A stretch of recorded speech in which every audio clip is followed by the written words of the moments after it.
کہ جب روزے ختم ہوتے ہیں عید الفطر میں تکبیر اضافی تکبیرات کے ساتھ 2 رکعتیں ہیں جو ہم ادا کرتے ہیں۔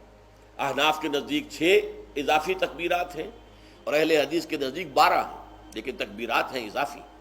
اور یہ کہ جاتے ہوئے اور آتے ہوئے عید کے لیے آپ جا رہے ہیں تو تکبیرات پڑھتے ہوئے جائیے، واپس آ رہے ہیں تکبیر پڑھتے ہوئے آئیے، اور یہ بھی کہ جاتے ہوئے راستہ کوئی اور، آتے ہوئے راستہ کوئی اور اختیار کیجئے، تاکہ پورا شہر پوری بستی جو ہے تکبیر کی آواز سے گونج جائے۔ یہ ظاہر ہے، باطن اس کا کیا ہوگا؟ اللہ کی کبریائی کا اعلان کرو، اللہ کی کبریائی کو نافذ کرنے کی کوشش کرو۔ جب اللہ نے تمہیں ہدایت دے دی ہے، تمہیں اپنے دین حق سے نواز دیا ہے، اب تمہارا فرض ہے کہ اس کو قائم کرو، اس کے لیے جد و جہد کرو، اس کے لیے تن من دھن لگاؤ، اس کے لیے جان اور مال سے جہاد کرو۔ وَلِتُكَبِّرُوا اللَّهَ عَلَى مَا هَدَاكُمْ وَلَعَلَّكُمْ تَشْكُرُونَ، اور تاکہ تم واقعتاً شکر کرو۔